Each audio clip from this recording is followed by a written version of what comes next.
Eu sou Ed Renekiewicz e Correlê é o meu podcast.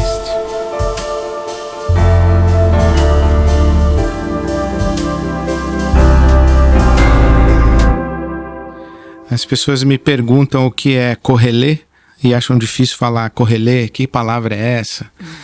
Correlê é o nome da Bíblia para o livro do Eclesiastes. Correlê é a palavra em hebraico. O livro do Eclesiastes que trata das questões complexas da vida humana com muita realidade, né? E Correlê significa o pregador, o que fala diante de uma assembleia. E então Correlê é o nosso podcast. E hoje eu tenho a alegria, o privilégio de receber uma das biografias mais inspiradoras e relevantes do mundo e do nosso tempo. Com certeza, uma das biografias mais inspiradoras do nosso país. Há muito tempo. Uma presença mais do que uma atuação, uma presença mais do que uma plataforma de convicções ideológicas ou políticas, uma presença. E eu me refiro a Marina Silva, e com muita alegria recebo a senhora aqui, com muita gratidão a Deus pela sua vida e gratidão porque a senhora aceitou conversar com a gente nesse podcast, no Correlê. Obrigada, pastor. Em primeiro lugar, uma alegria estar aqui com o senhor, pastor Ednei. Obrigado. E muito obrigada pela generosidade das palavras, né? Recebo como algo que glorifica o nosso Deus. Amém. Porque eu costumo dizer, né, que as situações adversas às quais eu tive que enfrentar ao longo da vida me dá uma prova de que eu sou o resultado de 2 milagres. O milagre de Deus e da educação. O que a educação pode fazer pela vida de uma pessoa. E a educação no sentido amplo, a que eu tive que receber depois, não é? A educação formal e a educação do saber originário, né? Do saber narrativo da minha família, porque eu sou ligada aos povos tradicionais extratores de látex. Então isso foi de fato muito importante. Uma alegria estar com o senhor. Muito obrigado, é muito prazer. E a senhora falando de educação e esse saber dos povos originários, né? Essa tradição oral que é tão negligenciada pela mentalidade dessa educação formal. Desse saber formal que eu me refiro é o saber da sala de aula. O saber dessa educação de que eu tenho o saber e eu dou para você, mas na verdade não é um saber de vida, é um saber de livro, é um saber de conceito, é um saber de teoria. Então o nosso plano de conversa eu já mudo completamente. Eu ia entrar por um lugar e vou por outro.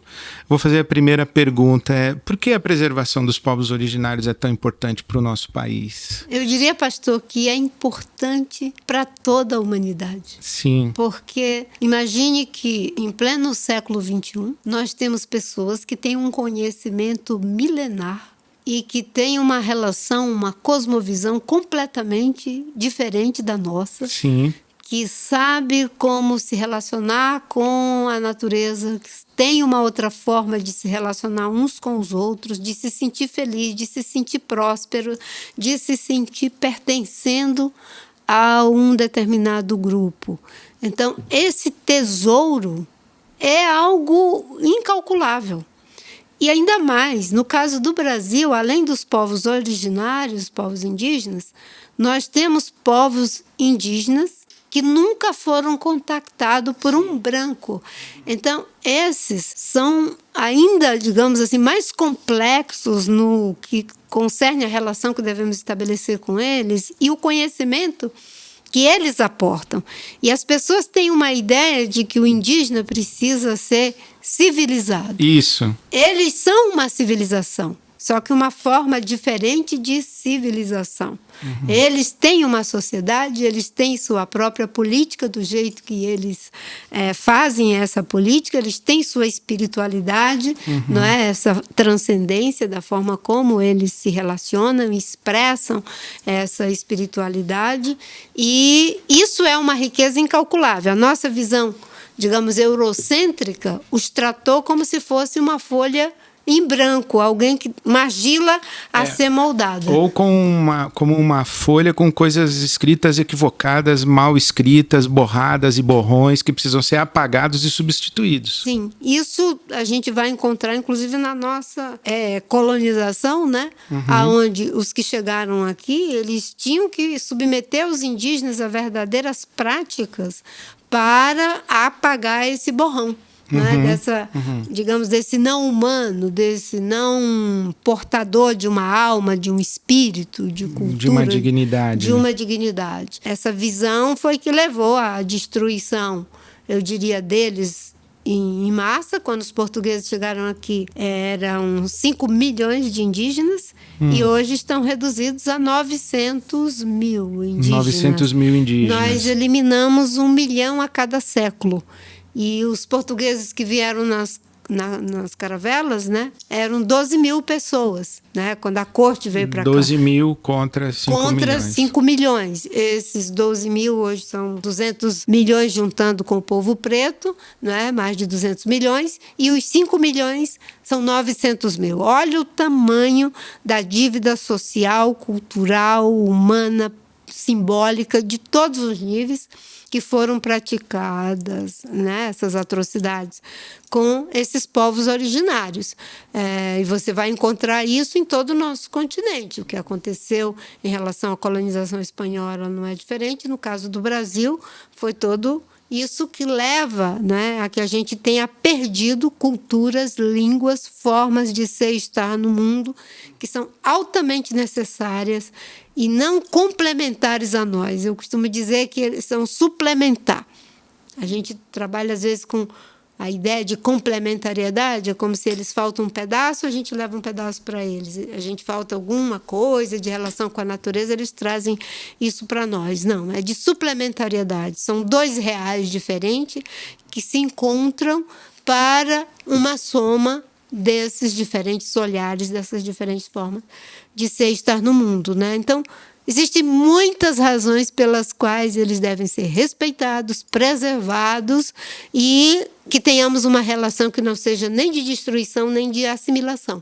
Porque a assimilação também é uma forma de destruição. É uma violência, né? Sim. De anulação de uma identidade, de uma alteridade. Há historiadores, inclusive, que falam que a América Latina não foi evangelizada, ela foi cristianizada de maneira colonial.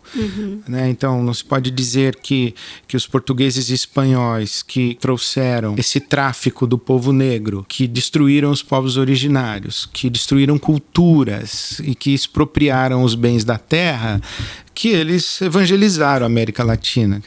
É uma coisa muito cruel dizer isso. Então nós estamos ainda nesse choque e agora com mais consciência, olhando para o nosso passado e tendo a responsabilidade de rever o que nós chamamos de evangelizar a América Latina, o que nós chamamos de cristianismo na América Latina e que tipo de relação, como a senhora falou, né, do eurocentrismo, destruindo tudo, fazendo com que o cristianismo se imponha de maneira destrutiva, apagando os borrões aí da folha. Sim. Deixa-me fazer uma pergunta. Eu comentei outro dia, aqui mesmo no Correlê, a minha intuição, quando eu li o Krenak, falando sobre a relação que a senhora citou agora, a relação dos povos originários com a terra, com a natureza, com o mundo natural, fazendo um contraponto com a nossa visão tradicional do protestantismo ou mesmo do cristianismo. A ideia de que o homem é a coroa da criação, sim, nós estamos fora da criação, usando o restante da criação. E nos povos originários e na ecologia profunda, eu tinha lido isso lá no Capra, lá atrás, na ecologia profunda, de que nós não estamos fora, nós somos dentro. E eu fiquei muito chocado com isso. Eu falei, o imaginário por trás da relação homem-terra dos povos originários, eu gosto mais do que desse imaginário do homem como coroa da criação. Como é que a senhora equaciona isso? O que a senhora pensa sobre isso? O Renato Giannini, ele escreveu um livro maravilhoso chamado Espelho Índio.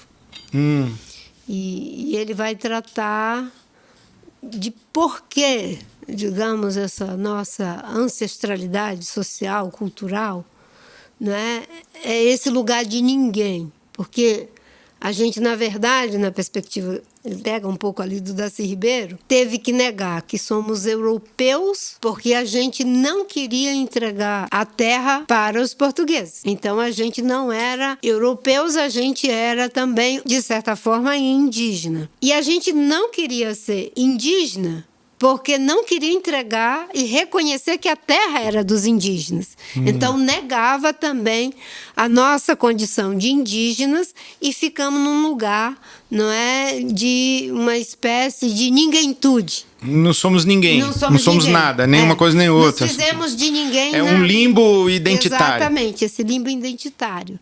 E aí ele vai trabalhando a ideia de que, para nós, nos apropriamos dos recursos, como o senhor falou, e da terra. Nós temos uma terra, seja uma terra particular, uma terra pátria, uma terra o que for. Os indígenas, eles não têm uma terra, eles são da terra. Não são eles que têm a terra é que tem eles. E aí eu acho que tem um sentido também, né? Porque, pensando aí na nossa visão judaico-cristã, Deus não disse primeiro faça-se o homem, ele primeiro criou tudo que existe na terra. E uma das coisas que foi introduzida nessa terra, que sustenta, que dá suporte, que alimenta, que, enfim, foi o homem. E com essa perspectiva também, eu acho que Deus nos responsabilizou por essa terra. Sim. Que foi quando ele cria tudo e chama o homem para colocar o nome nas coisas. É engraçado, no mundo da política, a gente quer fazer o prédio e já quer botar o nome de alguém que, enfim, quer fazer questão de que a gente que vai botar o nome da estrada, da rodovia, da escola, sei lá o quê. E Deus faz tudo isso com essa complexidade enorme e diz para o homem, olha, como é que é isso? O que é isso? O que você disser que é o que vai ser. Identifique, decodifique, dá o sentido, dá o significado, a significação. Né? E como quem deu o sentido fomos nós, porque fomos nós que nomeamos, transformamos esse real em palavra, não é? Nós, de certa forma, co-criamos essa terra. Perfeito. No lugar do sentido, do significado e da significação. E no caso do indígena, ele se coloca, ele também, como parte desse todo, que não é olhando de fora para dentro, é se vendo, é um olho que se vê. Que lindo isso, a senhora traz um terceiro elemento, então, muito bonito nisso, porque eu conversei com o pastor Edson Nunes, que é um biblista, e eu nunca tinha ouvido a interpretação que ele sugeriu, que o façamos de Gênesis 1:26 é Deus e a terra falando. Esse plural não é... Eu sempre, na teologia tradicional, o façamos é o Pai, o Filho e o Espírito Santo. Eu também achava é assim. O Elohim, né? As três pessoas dizendo façamos. Mas o pastor Edson Nunes, ele disse que há uma escola interpretativa muito consistente, que esse façamos é Deus e a terra, porque a terra produza a terra, né? E depois, no capítulo 4, quando o sangue de Abel é derramado, a terra clama, a terra fala. Então, a terra é como se fosse uma outra personagem presente ali na gênese da criação, né? E aí agora a senhora vem dizer que nomear é significar, é atribuir sentido, ou discernir sentido, ou atribuir sentido, e que isso é uma expressão de cocriação. Então, num primeiro momento, Deus sozinho, num segundo momento, Deus e a terra, num terceiro momento, Deus, a terra e a família humana criando. É muito bonito isso, é uma outra leitura para fora da nossa mentalidade instrumental, de que nós vamos lá, tomamos posse dessa terra, nós tiramos pessoas daqui, colocamos ali. A senhora falou, a terra que tem o índio. Tirar um índio da terra é como arrancar uma árvore, né? Sim. Se ele é a terra que o tem, se você tira a terra dele... Ou tira ele da terra... as duas coisas estão imbricadas. Mas ele não deixará de ser um indígena porque ele foi tirado da terra. Certo. Ele pode, enfim, habitar outras terras e é sempre o mesmo indígena. Agora, quando você tira a terra dele, você está também extraindo ele dele mesmo. É uma certo? violência...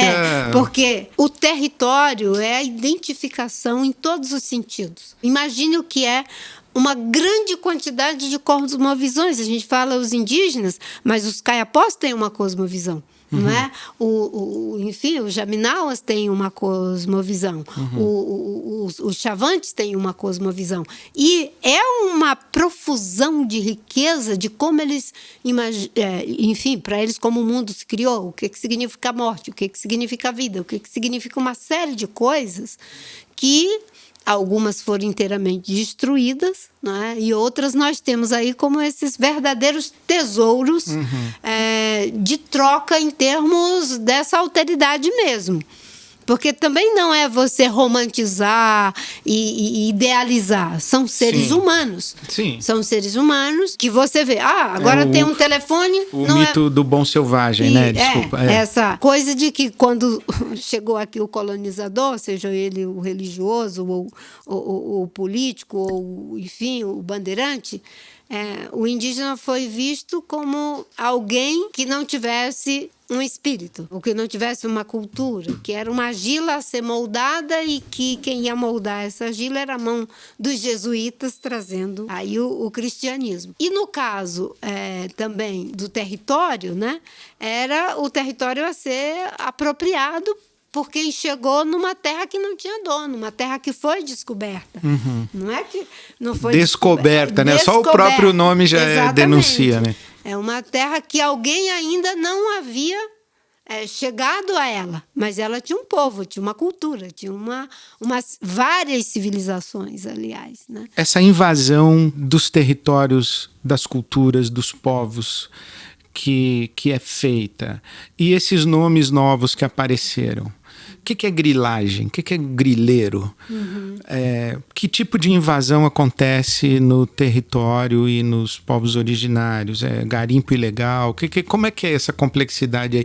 Isto é, como é que a cultura, a civilização branca está invadindo o mundo dos povos originários? Essa invasão, ela, no caso do Brasil, tem mais de 500 anos. E acho que o que o Krenak traz, e o Davi Copenhague e tantos outros, que são grandes filósofos, metaforicamente falando, na nossa linguagem aqui, mas são, né, dos povos originários, falam, né, é que essa ocupação que vem de muito tempo, ela continua acontecendo hoje. Só que nesses 500 anos de ocupação, eles colocam: os indígenas sabem como lidar com a morte. Os indígenas sabem lidar com o fim do mundo, não é? Sim. Porque para eles o fim do mundo é o tempo todo. É a chegada do colonizador europeu que quer o ouro, que quer o pau-brasil, é a chegada do religioso católico ou protestante que quer lhe tirar a cultura, a crença, a própria cosmovisão. Então, para eles, o fim do mundo é ali o tempo todo no limiar, né? E eles são especialistas em lidar com o fim do mundo, né? E adiar o fim do mundo, como diz o Krenak. Como diz o Krenak, né? Então, a gente tem que estar vendo aí o problema da mudança climática, o problema da perda de biodiversidade, dos eventos extremos. O planeta está em risco. Só tem uma saída: nos dispormos a aprender com eles como é que a gente consegue adiar o fim do mundo, porque ele está próximo. E essa nova invasão, que, né, é antiga, mas acontece de novas formas, com a grilagem, por exemplo, consiste em pessoas criminosas invadirem a terra dos indígenas, seja para tirar madeira de forma ilegal, seja para criar gado, derrubando a floresta, plantando capim. Não é? E isso tem um círculo, digamos, vicioso, que se retroalimenta entre o criminoso e agentes públicos que são coniventes. Porque o grileiro, ele faz ali a primeira invasão, depois, né, ele fica na expectativa de que vai ter uma lei no Congresso, como temos agora, para aprovar uma lei que vai estabelecer a regularização das terras ocupadas. ele pratica um crime contra o Estado, contra os povos indígenas, de uma área que o Estado é o dono, os indígenas têm usufruto exclusivo. Ele vai lá, se apropria, em vez de ser punido, o governo e o Congresso, a parte do Congresso, dá a ele um título definitivo de terra. Imagine o que é alguém roubar o carro do senhor e, de repente, a Assembleia Legislativa de São Paulo aprova uma lei que, a partir de hoje, todos os carros que foram roubados pertencerão, o proprietário será o ladrão e não o senhor que é o dono. E, no caso dos indígenas, eles estão propondo uma lei que ainda é muito assimétrica. Para os grileiros, eles poderão ter essas terras regularizadas, os que invadiram até 2014. Para os indígenas, terão direito às suas terras os que, em 88, tinham já um pedido de legalização daquelas terras. O que não estavam em processo para a legalização dessas terras não terão mais direito. Veja que quem estava aqui há milhares de anos só vale até 88. O indígena tem que provar que em 88 ele estava lá. Que ele estava lá e que ele tinha... Exatamente, ele tem que provar e ele prova isso com algum tipo de ação legal, um estudo antropológico que estivesse fazendo. Quem não tem isso não vale. Agora, existem os indígenas que foram desterritorializados e que nem os Guarani Kaiowá, no estado do Mato Grosso, que agora inclusive tivemos mais assassinatos, eles foram desterritorializados pelo próprio Estado e o Estado tem a obrigação de recuperar os seus territórios que foram, com a ação do Estado, subtraídos deles. Então, as novas formas é através da grilagem, é através do garimpo, é através da pesca ilegal, da exploração de madeira, da violência política, simbólica, da ausência de políticas públicas de saúde, de educação, não é? De condições de vida digna. Porque as pessoas imaginam, mas vamos fazer políticas para os indígenas. Eles vivem na miséria pelo conceito que nós temos. Quando o indígena está no seu território, com todas as suas riquezas, sobre a sua forma de produzir, de se relacionar com a natureza, de consumir aquilo que ele produz, ele é rico. Ele está na miséria porque não tem iPhone? Ou ele está na miséria porque não tem vacina? Ele pode... Hoje, uma grande miséria é não ter vacina. Por isso que eles lutaram muito para ter a vacina, porque seria o fim para eles. Às vezes pode ser também uma grande miséria não ter acesso à internet, porque isolados, hoje é possível você ter uma internet por satélite em que eu posso avisar que os garimpeiros estão invadindo, não só para o governo brasileiro, mas para o mundo todo. Qual é a ignorância, a prepotência e proposital? É de alguns dizer, não, eles não são mais indígenas, não, eles têm internet. Como se só nós tivéssemos o direito de anunciar para o mundo e para nós mesmos quem nós somos. Eles também têm esse direito. Eu tenho até um amigo que ele dizia, o erro não é o indígena poder ver da sua aldeia pela internet alguém que mora em São Paulo, por exemplo. Né? O erro é São Paulo não querer ver o indígena e que ele continue sendo indígena, mesmo que ele também esteja me vendo, certo? Sim. E nesse sentido, né, eles têm todo um cuidado, como é que essa interação com o branco, com o ocidental, que somos nós, não seja também uma eliminação da cultura. É claro que quando tem esse encontro...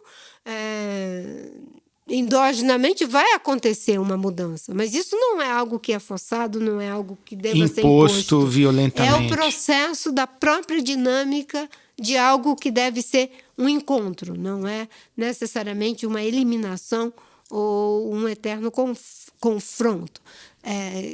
Só concluindo, o Lacan ele diz uma coisa que eu acho muito interessante.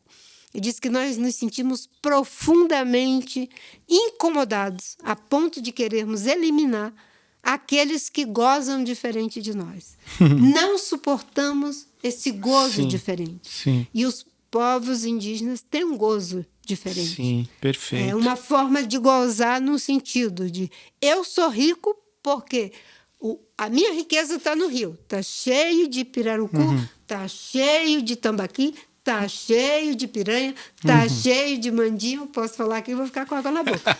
Né? Eu sou rico.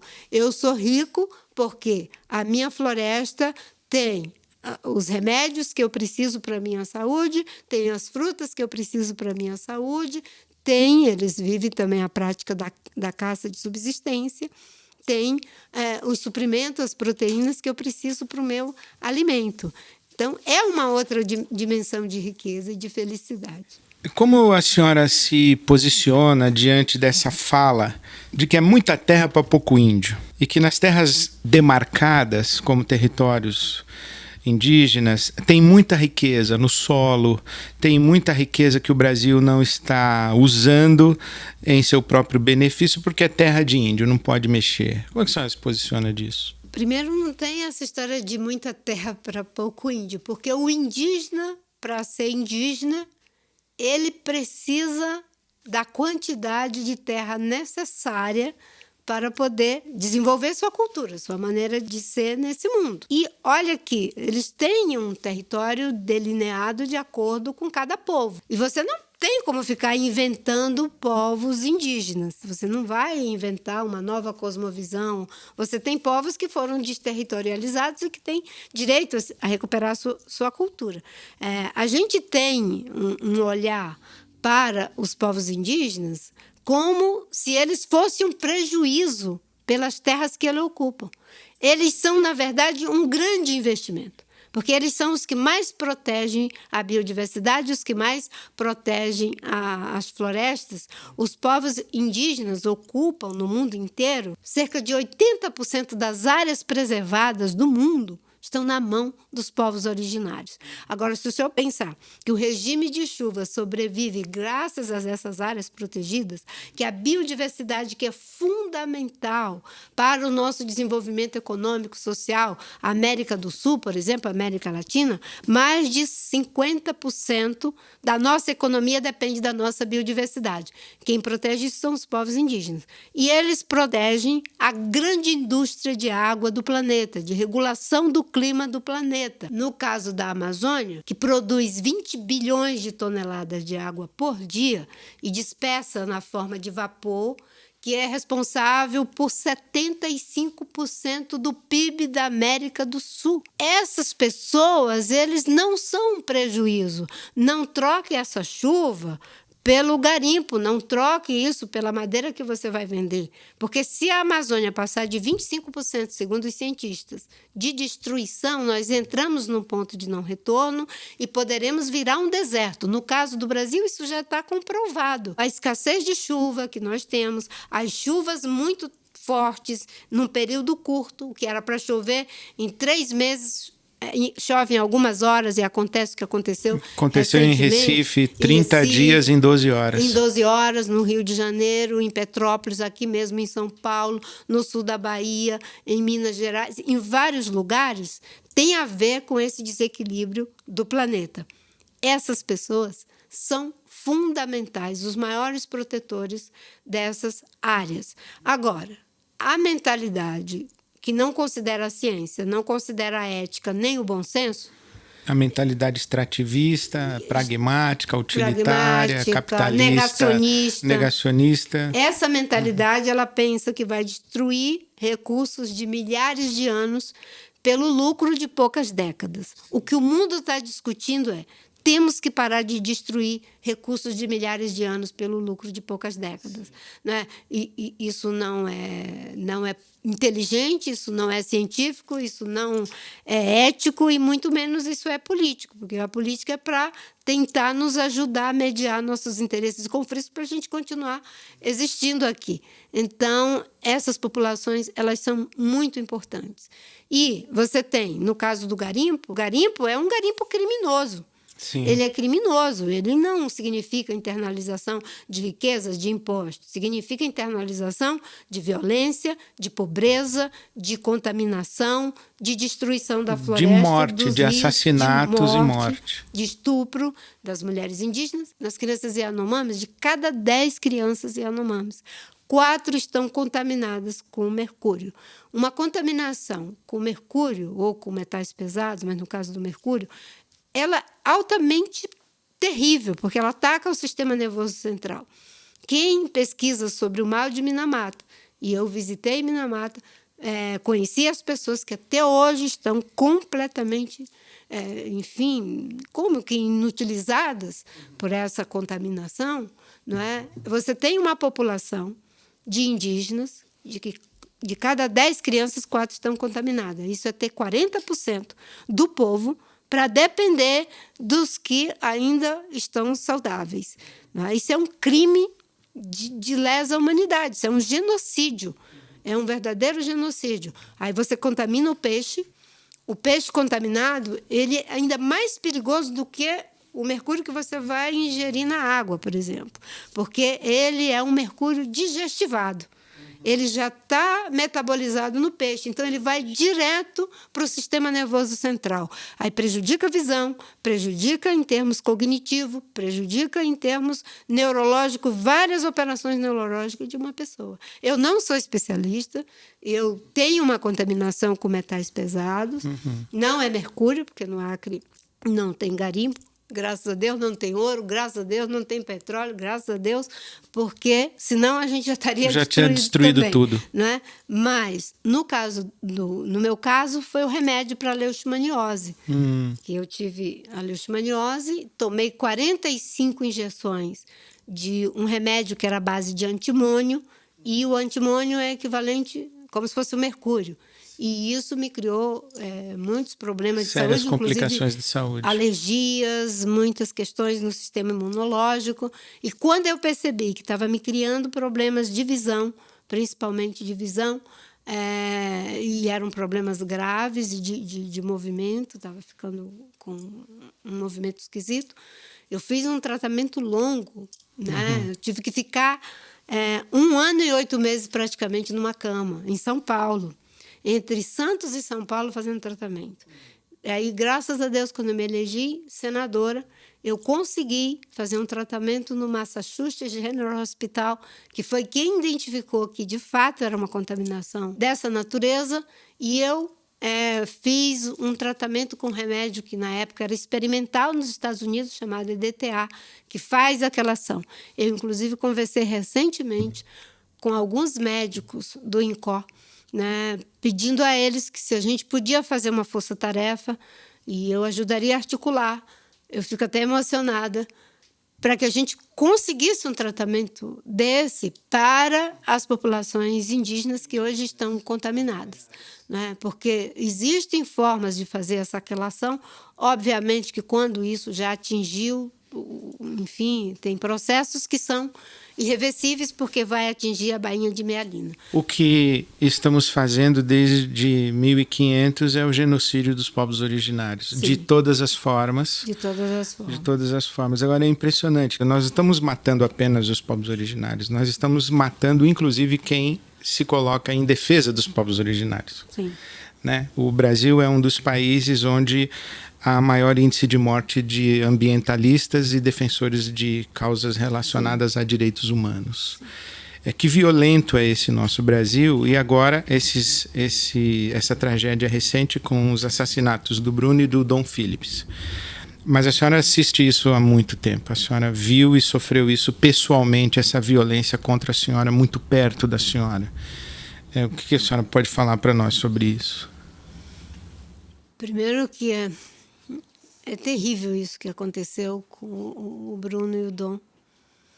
2 pessoas com uma vida inteira dedicada à causa indígena, no caso do Bruno, aos povos não contactados do Vale do Javari. E no caso do Dom Philip, uma pessoa que dedicou a sua vida também com a sua profissão, dar voz à natureza, dar voz e colocar na cena, ajudar a colocar na cena, né, todas essas contradições e essas violências e, ao mesmo tempo, essas belezas e riquezas que estão sendo agredidas. E foram assassinados brutalmente. A gente não teve uma ação de solidariedade do presidente. A primeira coisa que ele disse é que eles foram para uma aventura numa área perigosa, como se eles dissessem, né? Deixa as pessoas lá, os criminosos em paz. Por que vocês foram para lá? Era como se dissesse isso, né?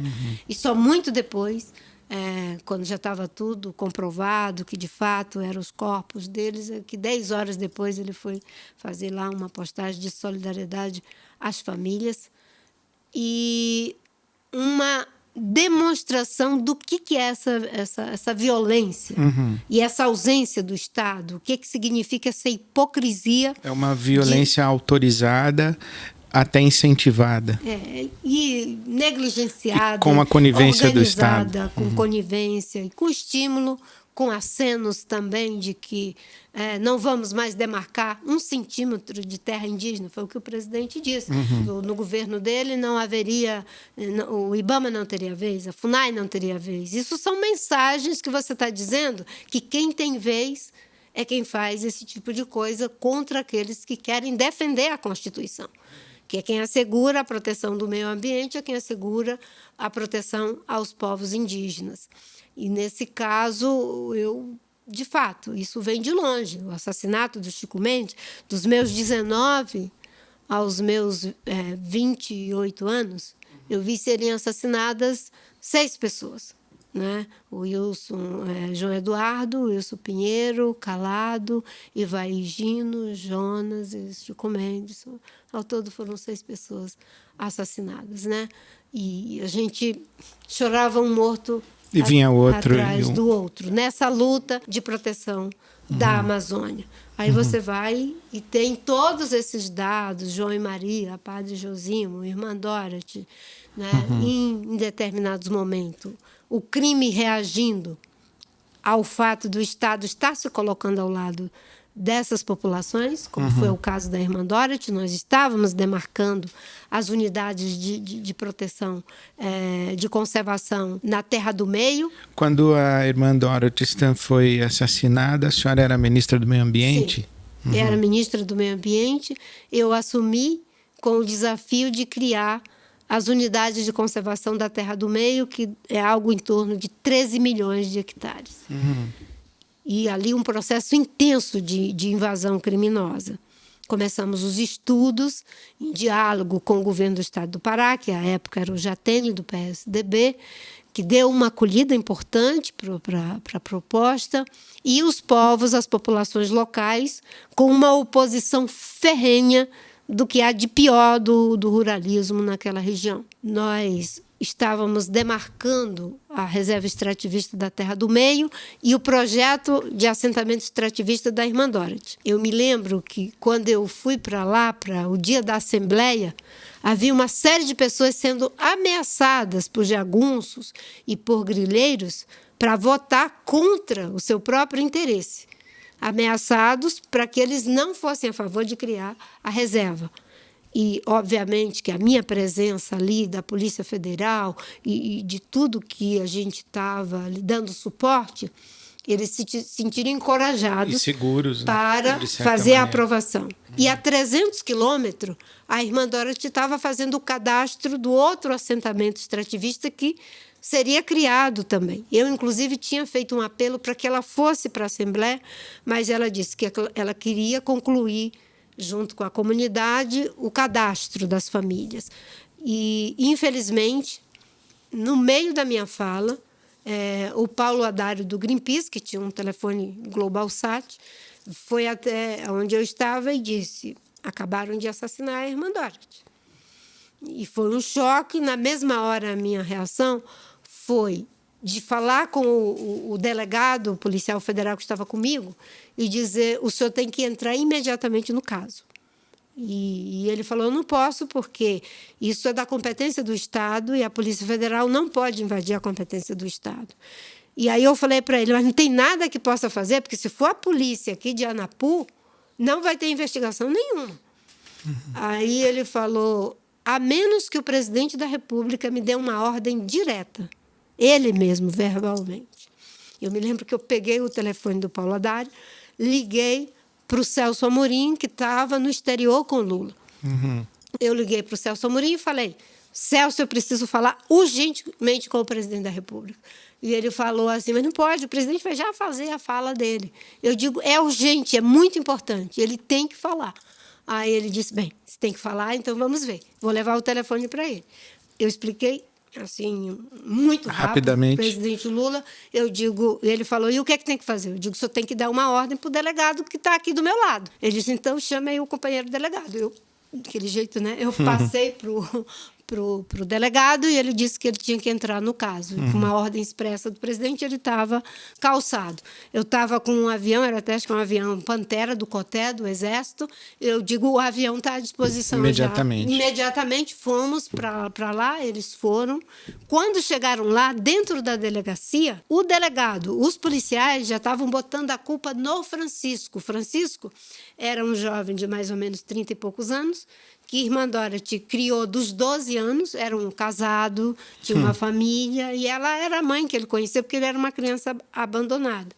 E quando eles chegaram lá, eles estavam fazendo um inquérito dizendo que o Francisco tinha matado a Irmã Dorothy para ficar com o lotezinho de terra dela, que ela tinha lá a capelinha dela. E o policial federal disse: eu agora estou à frente do caso, e foi isso que fez com que a gente conseguisse pegar o criminoso, o mandante do criminoso. Eu vi uma das cenas mais terríveis no município de Anapu. Eu cheguei no município, o avião desceu, porque para ir buscar a Irmã Dorothy não tinha como descer no helicóptero que estava, então tinha que ir de caminhonete.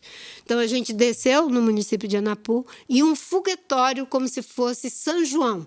Eram as pessoas, jagunços, fazendeiros criminosos, grileiros criminosos, celebrando a morte de uma mulher de 70 anos, com aquele corpo frágil, que vivia numa casinha, fazendo a missão dela junto àqueles povos abandonados, que ela não abria mão por absolutamente nada.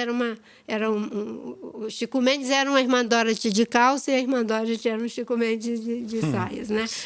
Para equivaler os dois, né? E foi uma coisa muito terrível. E eu nunca me esqueço a cena, que foi quando a caminhonete chegou.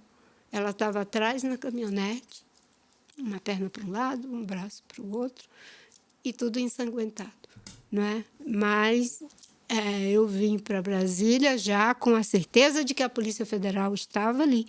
Reunimos o governo e, em seguida, teve mais 2 mortes.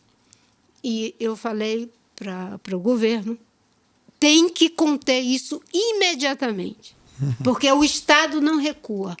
O Estado tem unha, o Estado tem dente, o Estado tem forma e está mandatado legalmente para agir contra aqueles que afrontam a vida, os direitos humanos e a Constituição.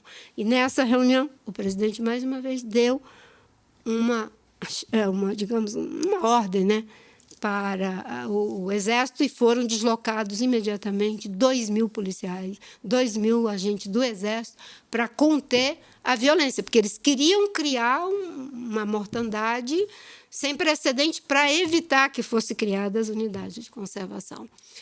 Isso é possível acompanhar pela a mídia anterior. Ali era uma reação contra a presença do Estado, mas o Estado se impôs.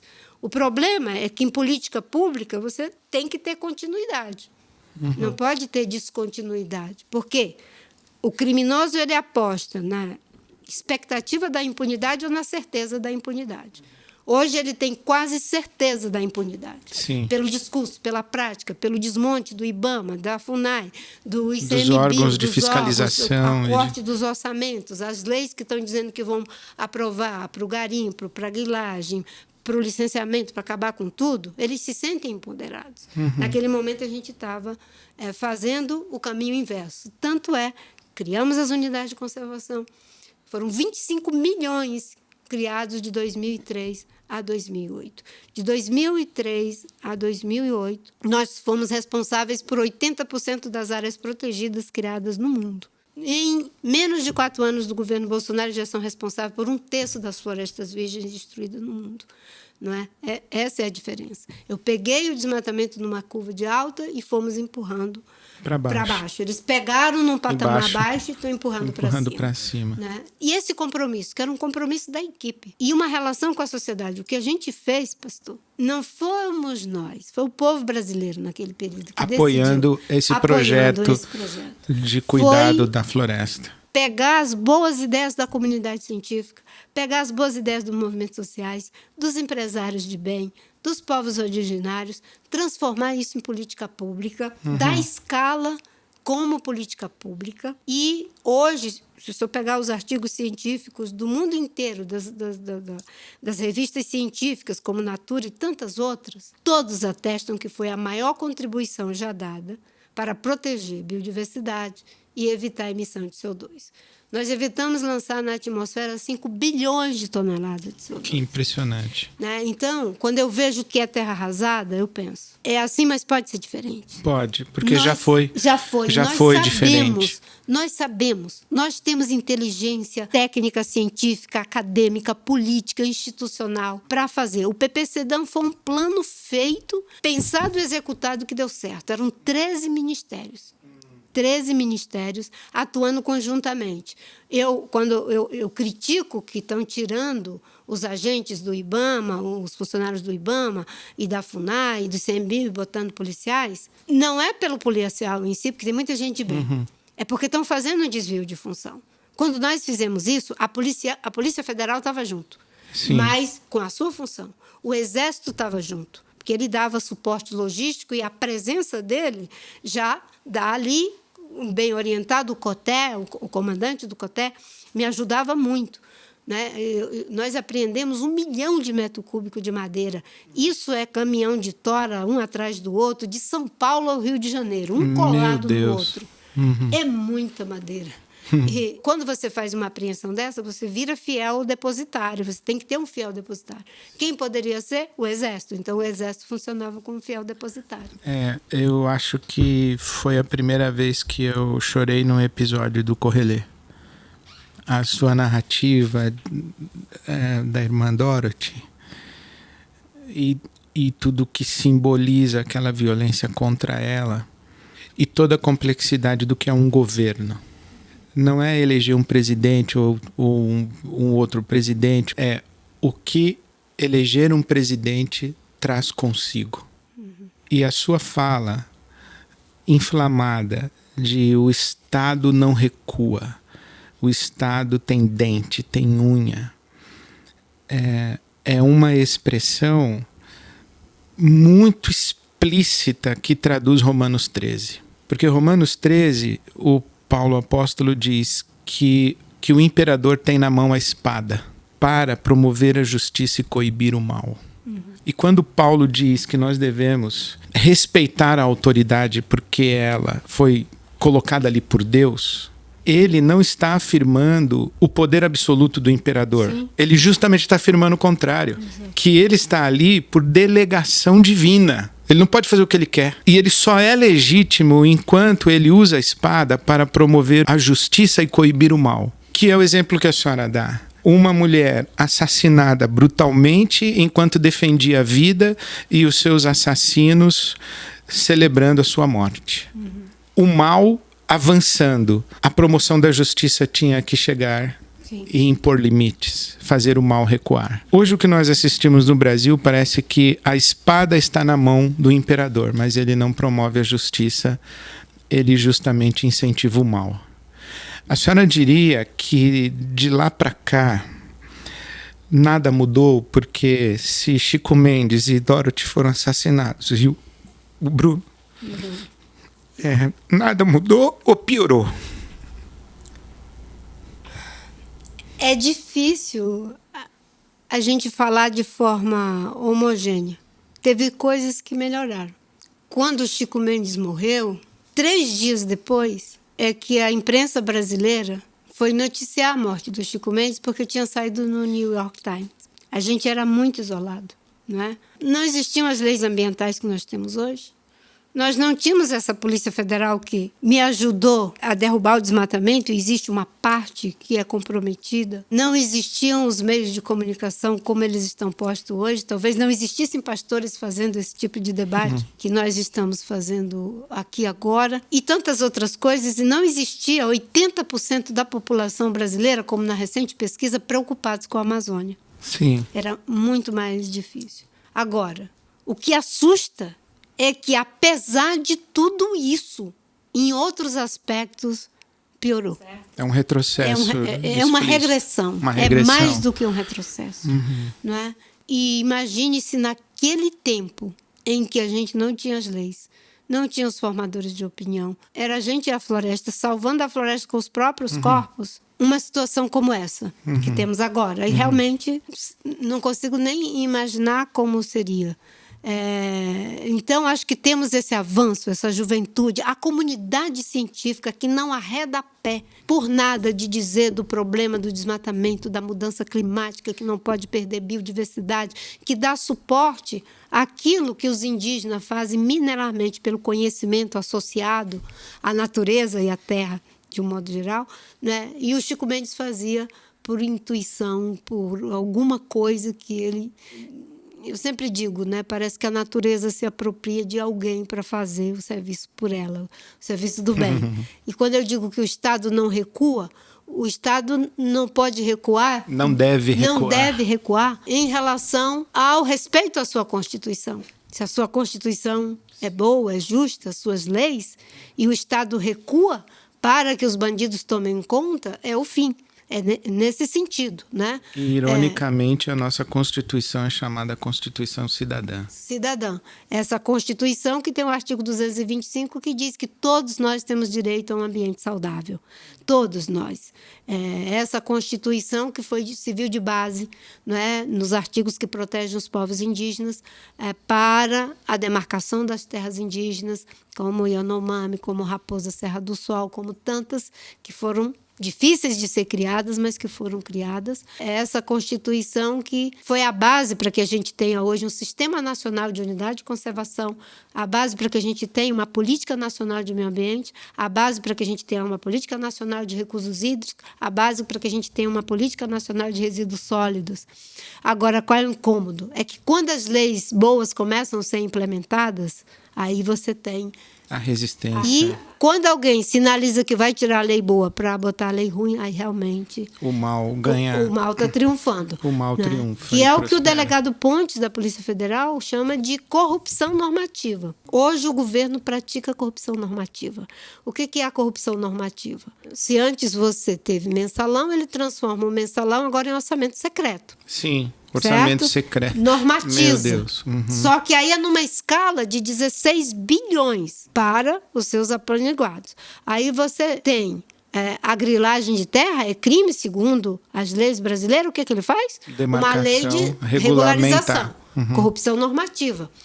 O licenciamento atrapalha, vai processar Vale do Rio Doce, São Marcos, por causa de Mariana, Brumadinho. Então, muda a lei, acaba com o licenciamento. O licenciamento agora é autodeclaratório. É a própria raposa decretando que está tudo bem no galinheiro. Correto? Você tem problema com o garimpo ilegal? Então, agora está decretado que o garimpo é artesanal, não tem problema nenhum. E são aquelas crateras que estão sendo abertas. Então, esse recuo pelo lado do que não pode ser que não é, né? Aí realmente o Brasil não aguenta mais.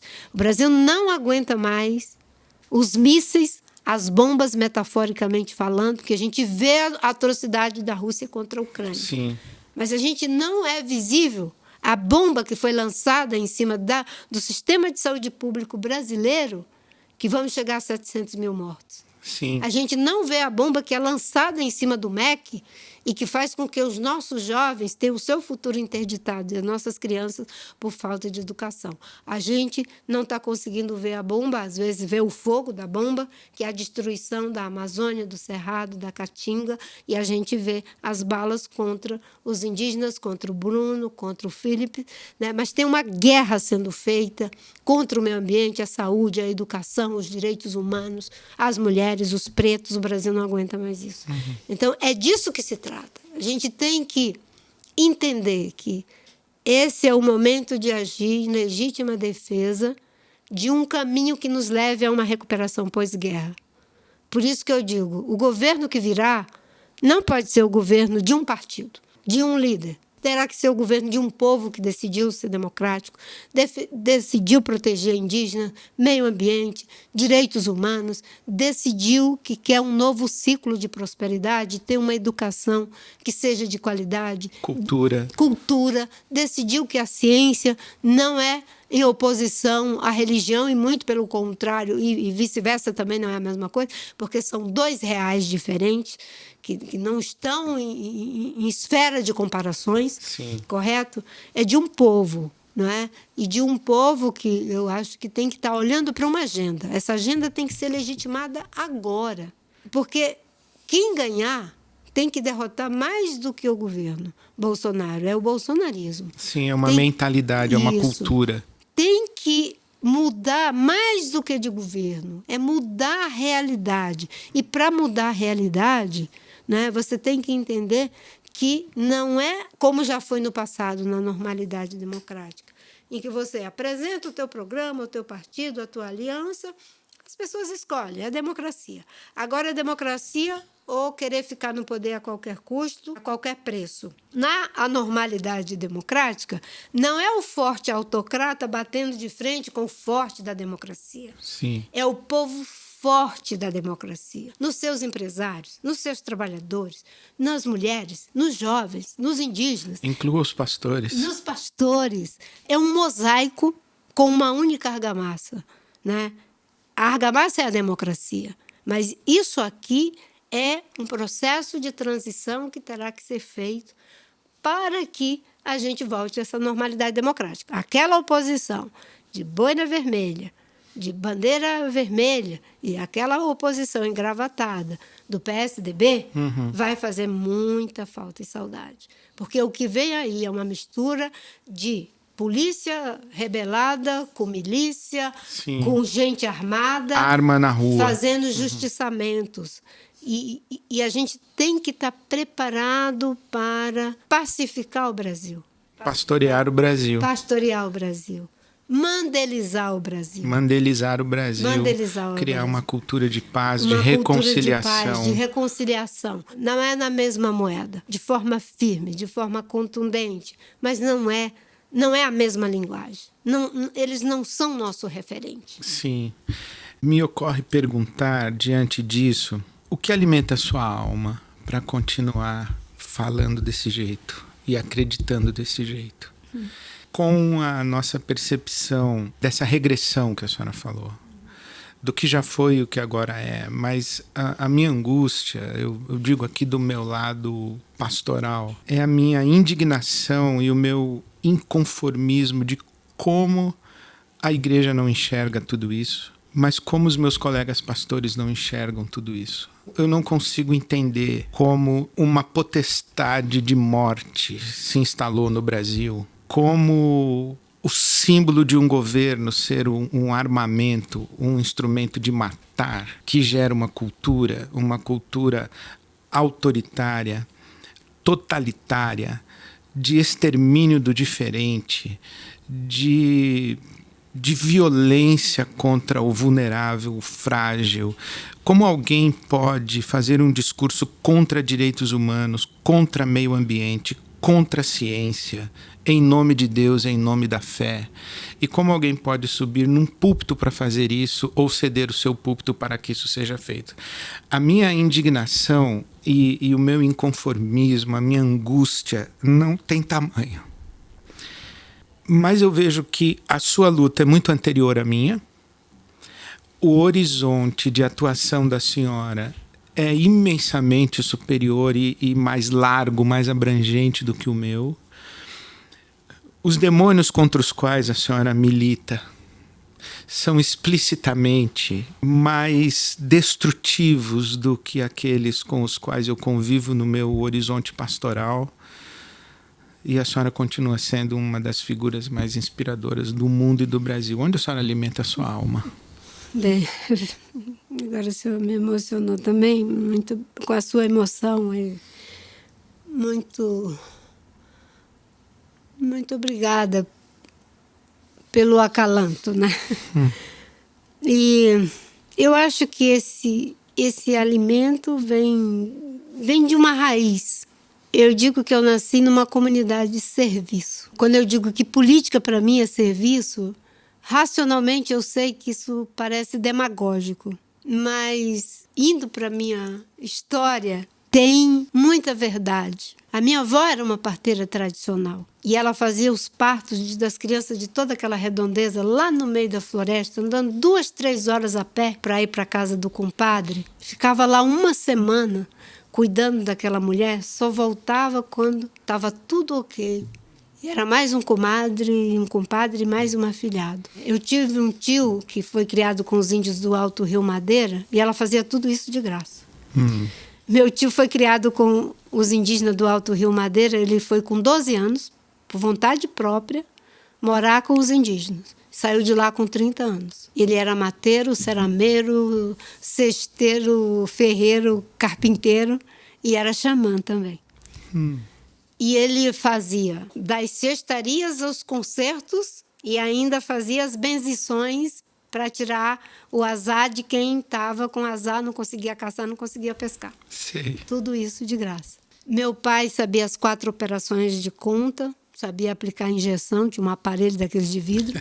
E ele veio do Ceará, estava no 3º ano primário. Ele trabalhava a semana toda e no final de semana ele ia cuidar de fazer as contas para os seus vizinhos seringueiros não serem enganados pelo patrão na venda da borracha, das mercadorias, que era um sistema de semi-escravidão, onde você vendia a borracha com exclusividade por um preço baixo, comprava as mercadorias por um preço alto. Infinitamente endividado, nunca pagava a conta. Minha mãe era costureira, fazia da mortalha a roupa do batismo, passando pelo casamento.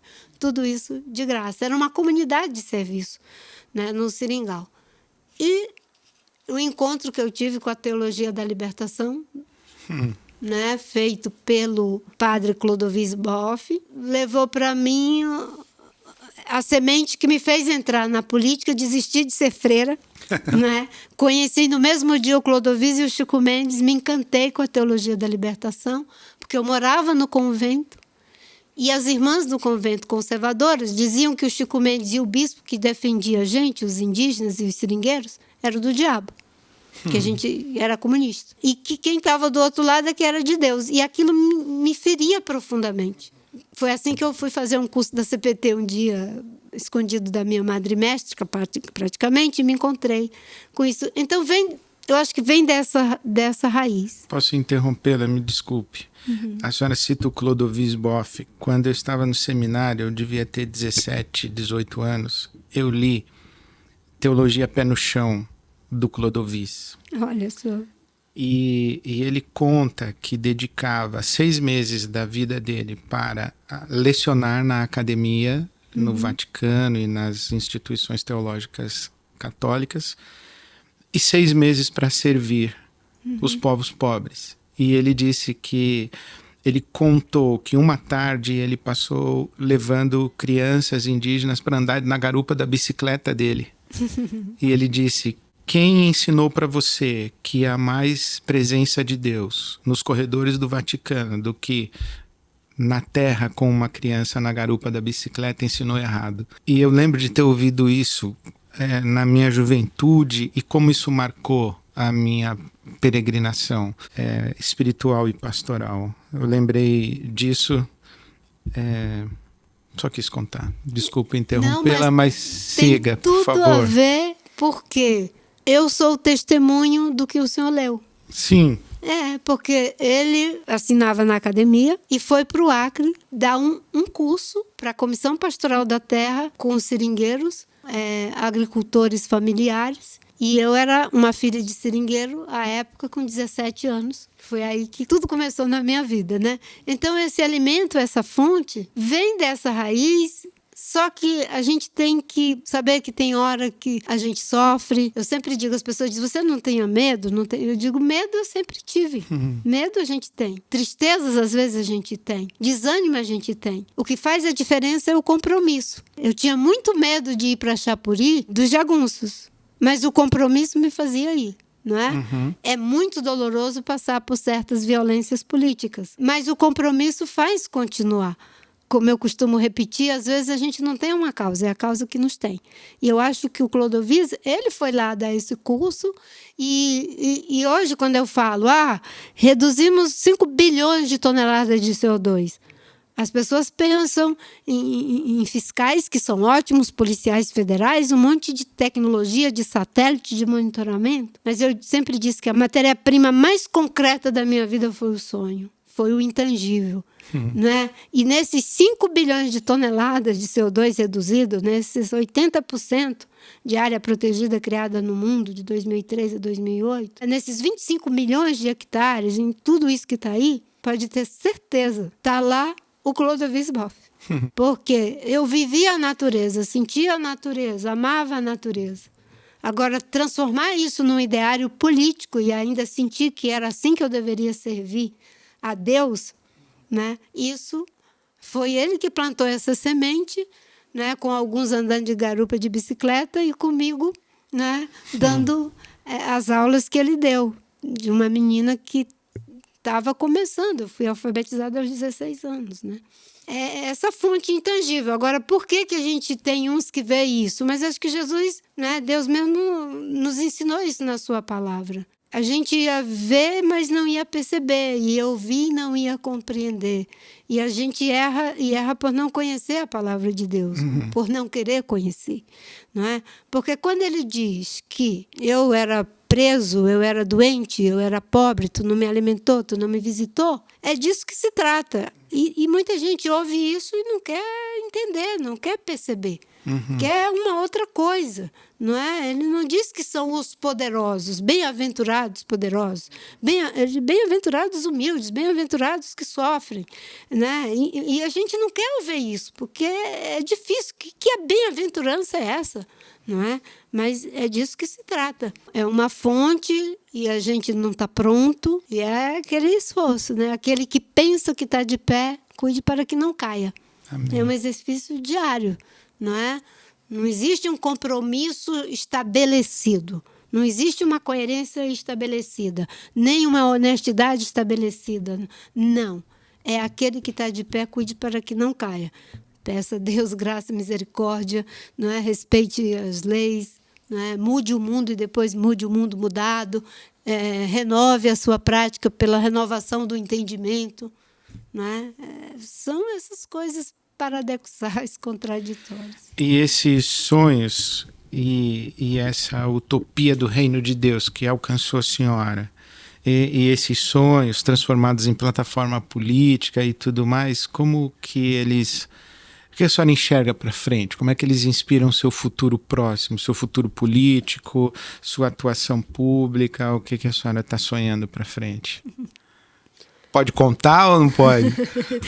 Eu acho que a gente consegue falar de tudo isso, né? Eu vejo muito trabalho pela frente. Eu estou com 64 anos, eu estou dizendo que eu comecei com 17. Né? E começar com 17... ter tido essas experiências de coisas que avançaram e ver tudo despencando para trás, é difícil.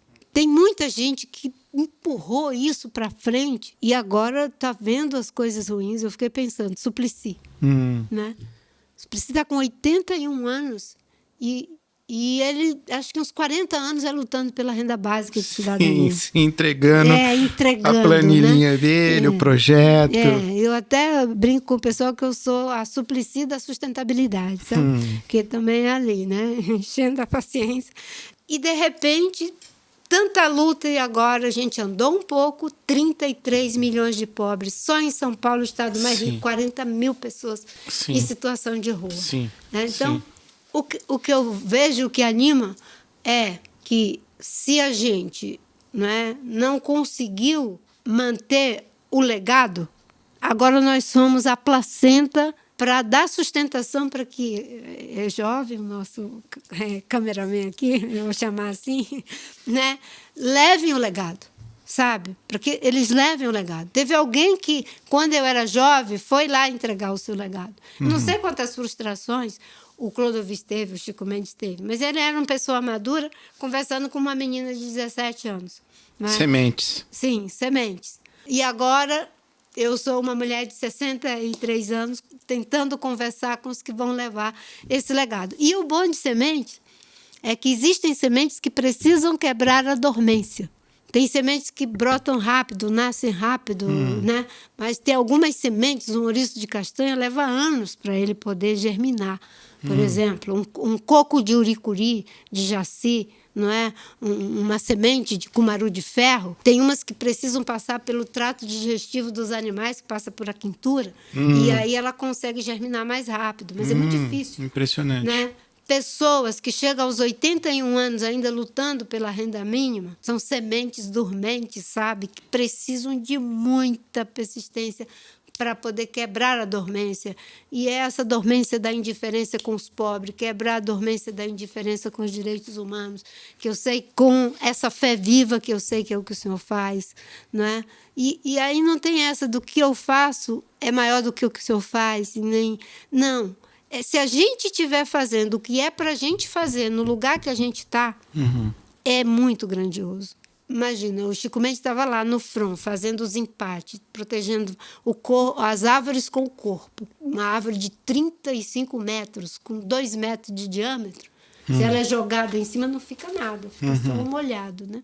O Dom e o Felipe estavam protegendo os indígenas do Vale do Javari com a própria vida, com o próprio corpo. Né? Mas a aula do Clodovil era tão importante quanto esse gesto profundamente radical. Sim, sim. Né? Eu espero que a nossa conversa, o nosso correlê seja uma semente dessa, que inspire outras pessoas e que gerem frutos tão belos quanto esses que estamos citando e como a senhora mesmo. Eu ficaria o resto do tempo conversando e ouvindo a senhora, mas eu quero agradecer muito esse tempo e eu sei que se os ouvintes do nosso episódio, do nosso Correlê, estivessem aqui, eles expressariam essa gratidão para a senhora. Então não é nem só em meu nome e de nós que estamos aqui na sala, mas em nome de todos os ouvintes eu quero agradecer esse tempo, essa conversa, mas a sua história, a sua biografia, os seus sonhos. A senhora me ensinou uma palavra que me alimenta também, a senhora é sonhática, então sejamos sonháticos por um novo Brasil, para que os sinais do reino de Deus se multipliquem no nosso país, que o evangelho prospere, o evangelho, não a religião colonial, como nós já comentamos, mas que o evangelho prospere, que o reino de Deus tenha seus sinais. É a minha oração, eu sei que é da senhora também.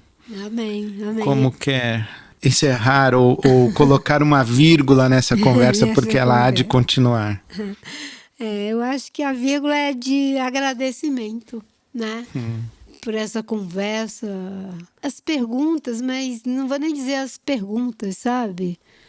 Os espaços que o Senhor criou para que eu pudesse, nesse espaço que o Senhor criou, com as suas interpelações, com as suas pontuações, pudesse colocar um pouquinho dessa minha água, não é? Um pouquinho dessas sementes, foi o que gerou a nossa conversa. Eu só quero agradecer e, obviamente, que pedir às pessoas que orem, né? Para que a gente continue contribuindo da melhor forma possível e amando uns aos outros, não como a gente ama a gente mesmo, mas amando uns aos outros como Ele nos amou. Amém. Que talvez seja a melhor forma de amar, porque a forma como Ele nos amou nós nem conseguimos alcançar. E talvez por isso a gente limite tanto o amor de Deus, né? De achar que Ele não ama os gays, que Ele não ama, num determinado momento, os indígenas, que Ele não ama, não é, determinadas pessoas. Amar com o amor que Ele nos amou. Amém. Antes de me despedir, eu quero abençoá-la com a bênção de Arão. Amém. E eu leio a tradução da Bíblia, a Mensagem, que acho muito linda e inspiradora. Que o Eterno abençoe e guarde a senhora, Amém. Marina. Que o Eterno sorria para a senhora e presenteie a senhora. Que o Eterno olhe para a senhora bem nos olhos. Amém. E a faça prosperar. Amém. Amém. Amém. Um beijo para todo mundo que esteve conosco até agora. Eu sou o Ed Renekiewicz e Correlê é o meu podcast. E se a senhora me der a honra de dizer, eu sou Marina e Correlê é o nosso podcast, é o nosso ponto final. Depois de uma conversa tão inspiradora, tão tocante, Correlê é o nosso podcast. Amém. Muito obrigado. Um beijo.